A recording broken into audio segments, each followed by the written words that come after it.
अस्सलाम वालेकुम। आज हम एक्सरसाइज नंबर 2.3 का क्वेश्चन नंबर 3 सॉल्व करना स्टार्ट करेंगे। क्वेश्चन नंबर 3 है फाइंड के, कि ये इक्वेशन गिवन है, आपको इस इक्वेशन को यूज़ करके के की वैल्यू फाइंड आउट करनी है।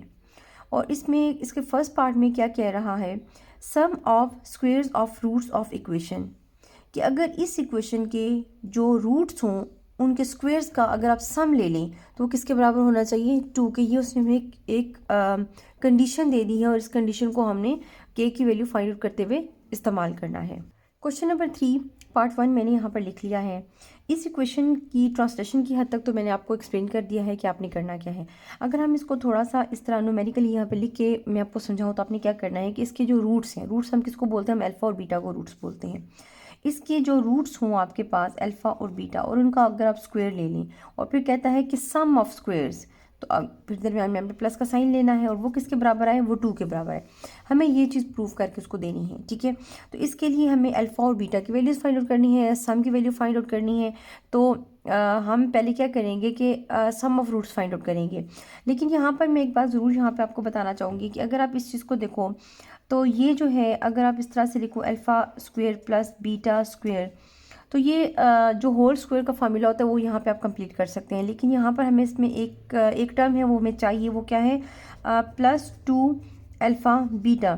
लेकिन ये टर्म हम खुद से लिख रहे हैं। जब हम कोई चीज़ मैथ्स में खुद से ऐड करेंगे तो हम उसको क्या करते हैं, सब्ट्रैक्ट भी करते हैं। तो हम यहाँ पे लिखेंगे -2 अल्फ़ा बीटा, और ये कितना हो जाएगा, 2 के इक्वल हो जाएगा। तो ये जो पूरा ये वाली जो टर्म होगी, फर्स्ट 3 टर्म्स जो होंगी, इन सबको अगर हम मिलाएं तो ये होल स्क्वायर का फार्मूला बन जाएगा। तो इस केस में हम इसको इस तरह लिख सकते हैं, alpha plus beta whole square equal to 2। इस तरह करके हम इस क्वेश्चन को सॉल्व करेंगे। तो चलिए क्वेश्चन सॉल्व करते हैं तो आपको मज़ीद अच्छे से समझ में आ जाएगा। सबसे पहले आपने क्या करना है कि आपने इस इक्वेशन को standard form of quadratic equation के साथ कंपेयर करना है। तो यहाँ पे हमारे पास standard form of quadratic equation हमने पढ़ी हुई है, ax² plus bx plus c is equal to 0। यहाँ से हमें a, b और c की वैल्यूज़ चाहिए। तो a की वैल्यू हम फाइंड आउट कर लेते हैं, वो है 4k। तो 4k आ जाएगा, b की वैल्यू हमारे पास आएगी 3k, और c की वैल्यू हमारे पास आ जाएगी -8। अब हमने क्या करना है कि वैल्यूज़ हमारे पास आ गई ए बी सी की। अब हमने अल्फ़ा और बीटा का सम और फिर उसका रूट फाइंड आउट कर लेना है, प्रोडक्ट सॉरी। तो सम ऑफ रूट और प्रोडक्ट ऑफ रूट का फार्मूला लगा के वो फाइंड आउट कर लेते हैं। तो मैं यहाँ पे लिखती हूँ कि सम ऑफ रूट को हम एस से रिप्रेजेंट करते हैं और वो होता है अल्फ़ा प्लस बीटा, और फार्मूला हमने पढ़ा है -b/a। इस फार्मूला में वैल्यूज़ पुट कर दें तो आपके पास आएगा, बी की वैल्यू आपके पास है 3k, और ए की वैल्यू यहाँ पर इसके साथ आप ये वाला माइनस का ये जो साइन है बी के साथ ये भी आप लिखेंगे -3k, और ए की वैल्यू आपके पास आ गया 4k। आप वो लिखें, यहाँ से k और k कैंसिल आउट हो जाएंगे। इस तरह से आप k को कैंसिल कर दें और आपके पास वैल्यू आ जाएगी सम ऑफ रूट्स की 3/4। इसी तरीके से आपने प्रोडक्ट ऑफ रूट भी फाइंड आउट करना है, और प्रोडक्ट ऑफ रूट को हम p से रिप्रेजेंट करते हैं और उसके लिए फार्मूला होता है अल्फ़ा बीटा, और यहाँ पर उसका फार्मूला होता है c/a। और इसमें वैल्यूज पुट कर दें तो यहाँ से आपके पास c की वैल्यू है -8 और a की वैल्यू है कितनी, 4k। तो इसके बाद आपने क्या करना है कि यहाँ से 8 और 4 को अगर हम देखें तो इनको हम मज़ीद मतलब इनकी कटिंग कर सकते हैं। तो आप यहाँ पे लिखेंगे, अगर 4 के टेबल से कटिंग करें, 4 1 ज़र 4 4 2 ज़र, तो यहाँ से आ जाएगा -2/k। तो ये आपके पास प्रोडक्ट की वैल्यू आ गई। अब आपके पास सम ऑफ रूट भी आ गया, प्रोडक्ट ऑफ रूट भी आ गया। अब जो उसने हमें कंडीशन दी हुई है, मैं यहाँ पे स्टेटमेंट लिख लेती हूँ,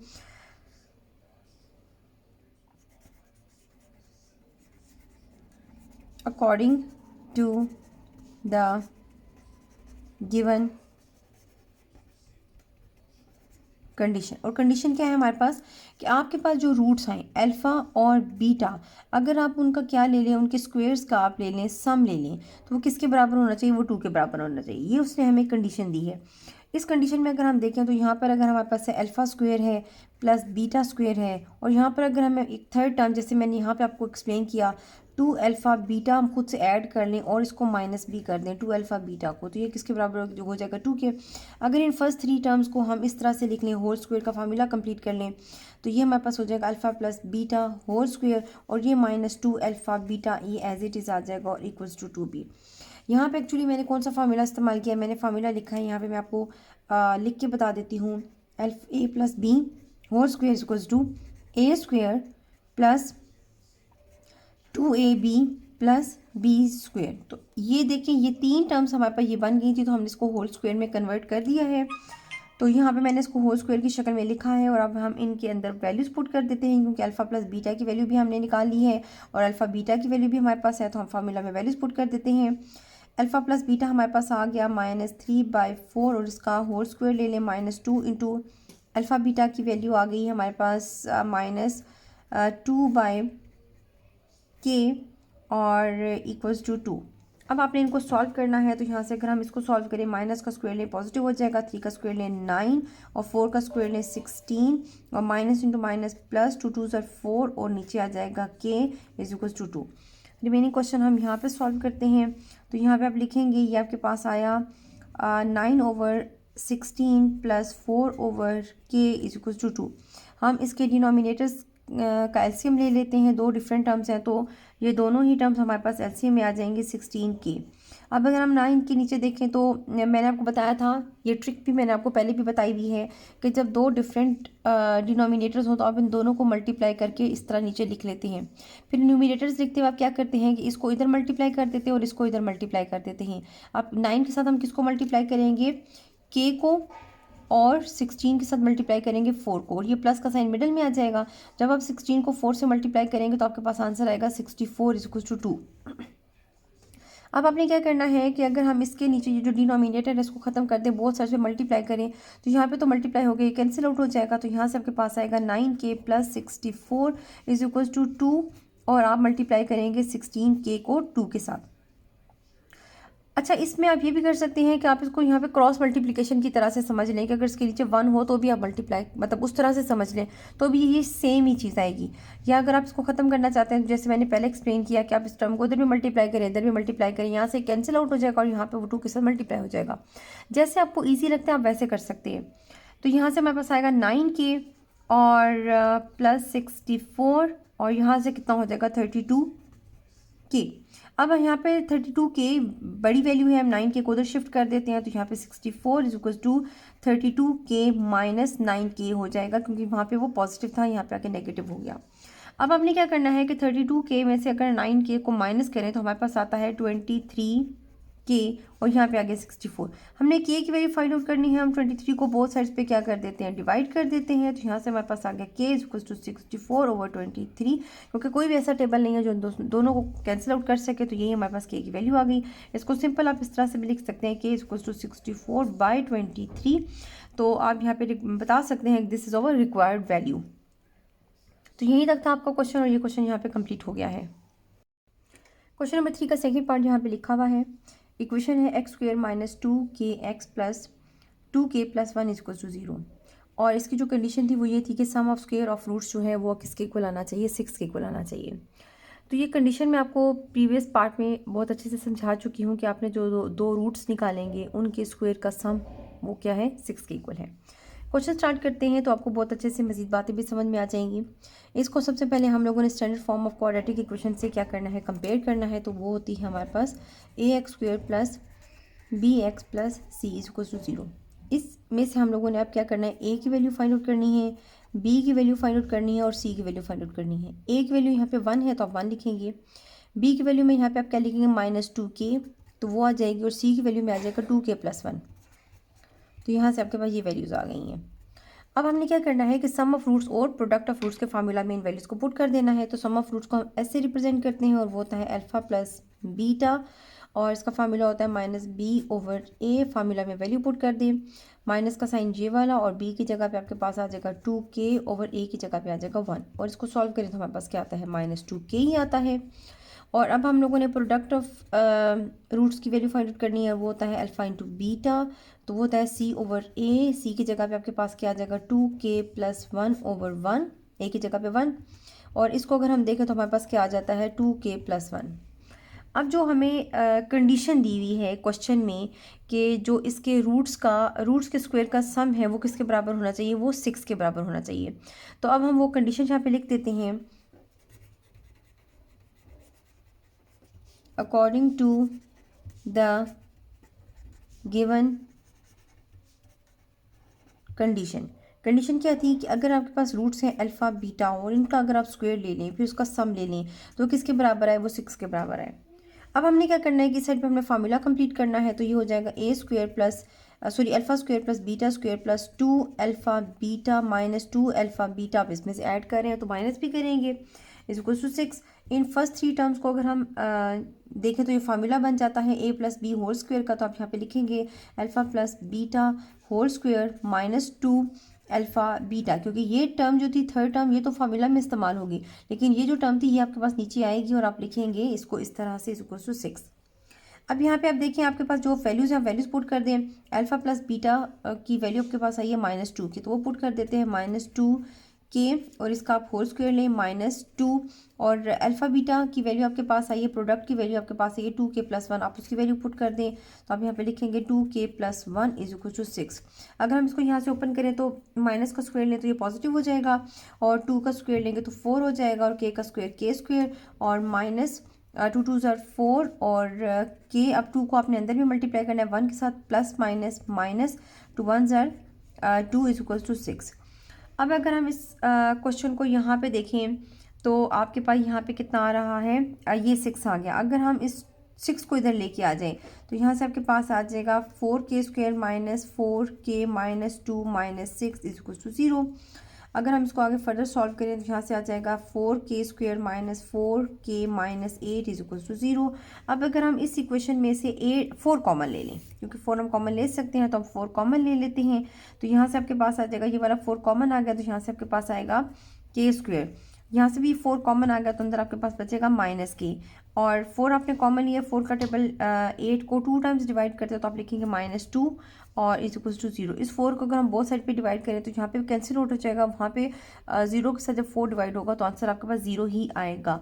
k square minus k minus 2 is equal to 0, ये आपके पास इक्वेशन फाइनल बचेगी। ठीक है, अब अगर आप यहाँ पर देखें तो आपने वैल्यू फाइंड आउट करनी थी k की, और यहाँ पे अगर हम देखें तो यहाँ पे ये जो इक्वेशन है इसमें हमारे पास k स्क्वायर भी आ रहा है। इसका मतलब ये है कि हम इसको सॉल्व करें आगे, और इसको सॉल्व करने के लिए हम फिक्स की फैक्टराइजेशन कर सकते हैं।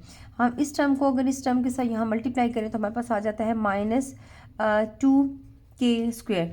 अब हमें इसके ऐसे फैक्टर्स बनाने हैं कि मिडिल टर्म हमारे पास आ जाए प्लस या माइनस करके, तो -2 का पहला फैक्टर बनेगा 1 × 2।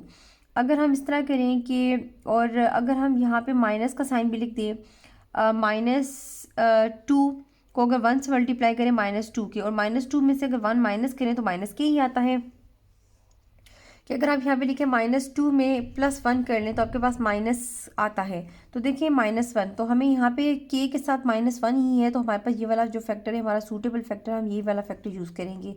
तो यहाँ पे आप लिखेंगे k square minus 2k + 1k लिखें या k लिख लें, -2 इज इक्वल टू 0। यहाँ से आप देखें आप क्या कॉमन ले सकते हैं, तो k कॉमन आ सकता है, तो आपके पास फैक्टर में आएगा k -2, और यहाँ से कुछ भी कॉमन नहीं आएगा तो आप +1 कॉमन लेंगे, और यहाँ से आपके पास आ जाएगा प्लस, और ये आ जाएगा k, और plus minus -2 is equal to 0। तो यहाँ से एक फैक्टर में आपके पास बनेगा k -2 और दूसरा फैक्टर बनेगा k + 1 इज इक्वल टू 0। और अगर आप इन दोनों टर्म्स को 1/1 0 के इक्वल करें, सॉरी पहले माइनस लिख के कर लेते हैं, -2 इज इक्वल टू 0 और k + 1 इज इक्वल टू 0, और -2 को उधर शिफ्ट कर देते हैं तो आपके पास आएगा 2, और k और 1 को उधर शिफ्ट करें तो आपके पास आएगा -1। तो यहाँ से आपके पास k की 2 वैल्यूज़ आ रही हैं, आप यहाँ पे लिख सकते हैं कि k की वैल्यूज़ क्या आई हैं आपके पास। k जो है वो इक्वल है -1 KB और 2 KB। ठीक है, तो यहाँ पे आप अपने स्टेटमेंट की फॉर्म में भी आंसर लिख सकते हैं कि these are our required values. अब हम क्वेश्चन नंबर 4 सॉल्व करते हैं। क्वेश्चन नंबर 4 का फर्स्ट पार्ट है फाइंड p। आपने p की वैल्यू फाइंड आउट करनी है दोनों पार्ट्स में, और फर्स्ट पार्ट में वो कह रहा है the roots of the equation x square minus x plus p square is equal to 0 differ by unity, कि अगर आप इनके जो रूट्स हैं उनका डिफरेंस लें तो वो यूनिटी के इक्वल आता है। यूनिटी मतलब 1, कि दोनों रूट्स का जो डिफरेंस है वो 1 के बराबर आना चाहिए। इस क्वेश्चन को सॉल्व करते हैं तो बाकी चीज़ें आपको वहाँ पे अच्छे से समझ में आ जाएंगी।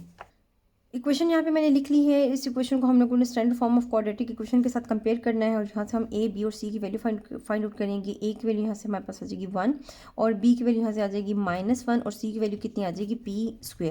अच्छा, यहाँ पे मैं एक बात आप लोगों को जो एक्सप्लेन करनी है वो मैं यहाँ पे आपको एक्सप्लेन कर देती हूँ कि आपने ये देखना है कि उसने हमें जो कंडीशन दी है, उसने कहा है कि जो दो रूट्स हों उनका अगर आप डिफरेंस ले लें तो वो 1 के बराबर आता है। रूट्स का मतलब ये है कि अगर आप एक रूट ले लें 7 ले लें और दूसरा रूट अगर आप 6 ले लें तो 7 और 6 का जो डिफरेंस है, मतलब इसमें से इसको माइनस करें तो 1 के बराबर ही आता है। इसी तरीके से अगर आप एक रूट ले लें 3 ले लें और दूसरा रूट अगर आप 2 ले लें तो 3 में से 2 को माइनस करें तो 1 के बराबर आता है। लेकिन आपको पता है कि प्रीवियस तमाम क्वेश्चंस में हम लोग जो रूट्स लेते रहे हैं वो हम अल्फ़ा और बीटा लेते रहे हैं, लेकिन ये दो डिफरेंट रूट हैं। और अगर हम बीटा की जगह पे इस तरह लिख लें अल्फ़ा और अल्फ़ा -1, तो अब आपको ये समझ में आ गया कि एक रूट अगर आपके पास अल्फ़ा है, दूसरा रूट ये है कि आपने उसमें से 1 का डिफरेंस लिया, उसको A1 कम कर लें तो ही 1 के मतलब उसमें से डिफरेंस जब हम दोनों का फाइंड आउट करेंगे तो 1 माइनस आएगा ना, मतलब माइनस करके 1 आएगा आपके पास डिफरेंस। तो अब आपको ये समझ में आ गया कि रूट्स आपने अल्फ़ा बीटा नहीं लेने, बल्कि आप रूट्स लेंगे अल्फ़ा और दूसरा लेंगे अल्फ़ा -1। तो इस क्वेश्चन को सॉल्व करते हैं तो रिमेनिंग चीज़ें आपको यहाँ पे बहुत अच्छे से समझ में आ जाएंगी। अब आपने यहाँ पे लिखना है कि so the roots are alpha and alpha -1। तो ये दो रूट्स आपने लेने हैं, क्योंकि मैं यही बात मैंने आपको अभी ऊपर एक्सप्लेन की कि अगर आप इनकी जगह पे अल्फ़ा और बीटा लेते हैं तो अल्फ़ा और अगर आप यहाँ पे लिखते हैं बीटा -1 तो वो इसके साथ कोई कंपैरिजन नहीं बनता। लेकिन जिस तरीके से उसने कहा कि अगर आप दो रूट्स लें और उनका जो डिफरेंस हो 1 के बराबर होना चाहिए, तभी आएगा ना जब वो दोनों सेम हो। क्योंकि देखिए 7 और 6 ये दो नंबर्स हैं, पता है हमें, हमने माइनस किया तो हमारे पास डिफरेंस आ गया, लेकिन ये दोनों ही डिफरेंट हो जाएंगे तो आप इनका जो डिफरेंस है वो फाइंड आउट नहीं कर सकते। इसलिए हम लोगों ने बीटा की जगह पे फिर क्या रखा, अल्फ़ा -1 रखा। अब हमने सम का फार्मूला लिख देना है। सम का फार्मूला होता है हमारे पास, पहले तो हम लिखते थे रूट्स अल्फ़ा प्लस बीटा, तो यहाँ पे हम लिखेंगे अल्फ़ा और बीटा की जगह पे भी हम क्या लिखेंगे, अल्फ़ा -1 और इज इक्वल्स टू फार्मूला होता था -b/a। इस फार्मूला में वैल्यूज पुट कर दें, माइनस का साइन ये वाला और b की वैल्यू के साथ भी माइनस का साइन है तो ये लिखेंगे और नीचे आएगा बाय 1 -1 इंटू माइनस, तो आपके पास हो जाएगा 1/1 जो कि 1 के इक्वल हो जाएगा।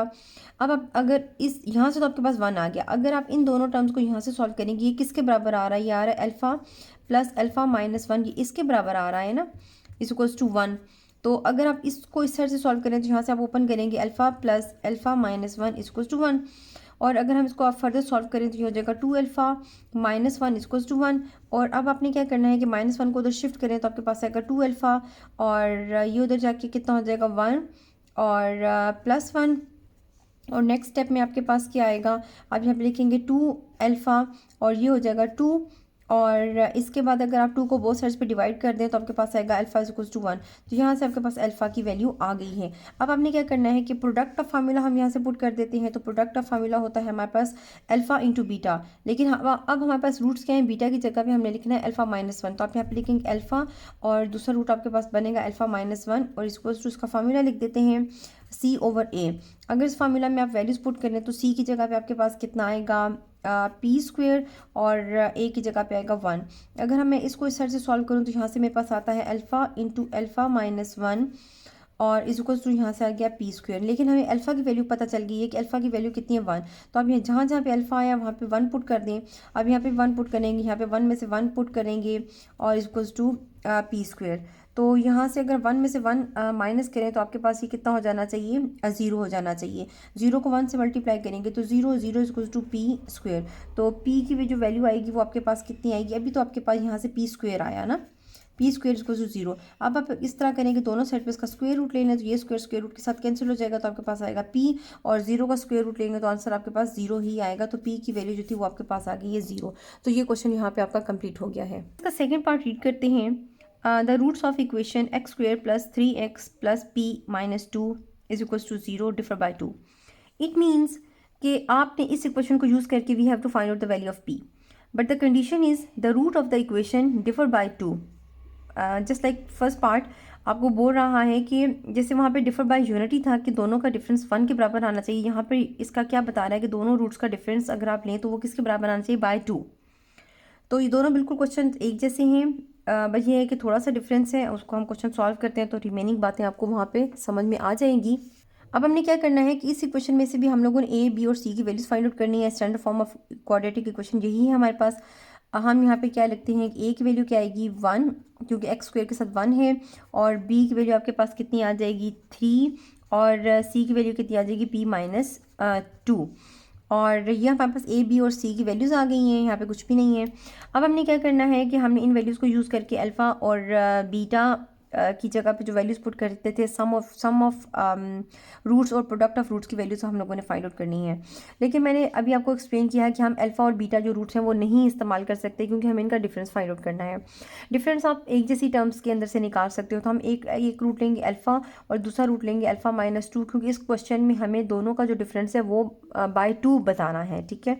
तो यहाँ पे आप लिख देंगे so the roots are alpha and अल्फ़ा-2। तो ये तो आपके पास दो रूट्स बन जाएंगे।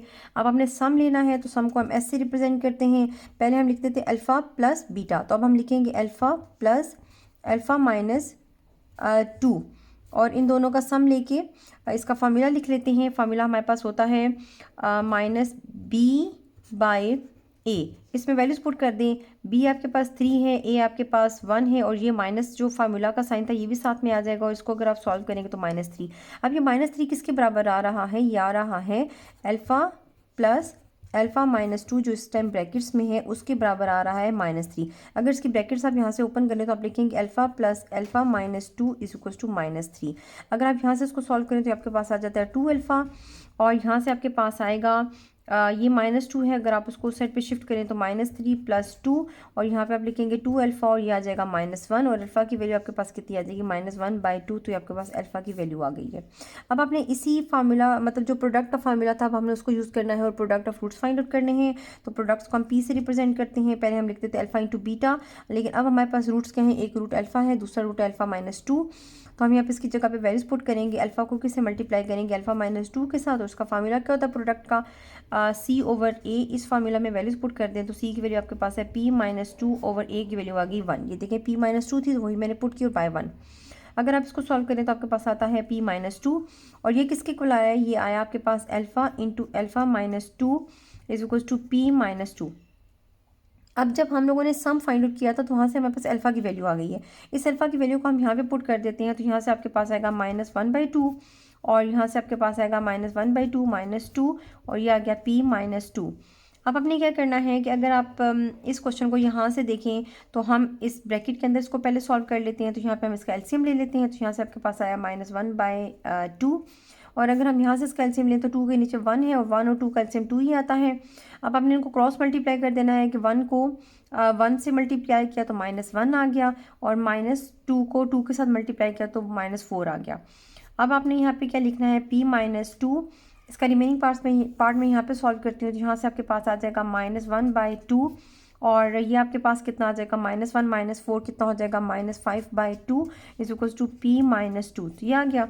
अब आप इन दो टर्म्स को अंदर मल्टीप्लाई करते हैं तो माइनस इंटू माइनस प्लस, और ये आपके पास आ जाएगा 5 1 ज़र 5/2 2 ज़र 4 इज इक्वल्स टू P-2।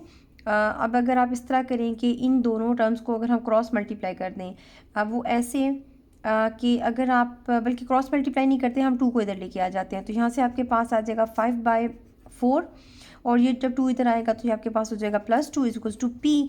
अगर हम इसको सिर्फ इस तरह लिख लें कि P इधर लिख लें और इसका वहाँ उस साइड पे हम एलसीएम ले लें, तो यहाँ से इसके नीचे 1 है तो 4 आ गया एलसीएम, और यहाँ से अगर आप इसका एलसीएम लेते हैं तो इन दोनों टर्म्स को मैंने आपको बताया था जब दो डिफरेंट डिनोमिनेटर्स होते हैं तो आप इस तरह किया करें कि यहाँ इसको इधर मल्टीप्लाई कर दिया करें और इसको इधर मल्टीप्लाई कर दिया करें। तो 5 को 1 से मल्टीप्लाई किया तो 5 आ गया, और 4 को 2 से मल्टीप्लाई किया तो 8 आ गया।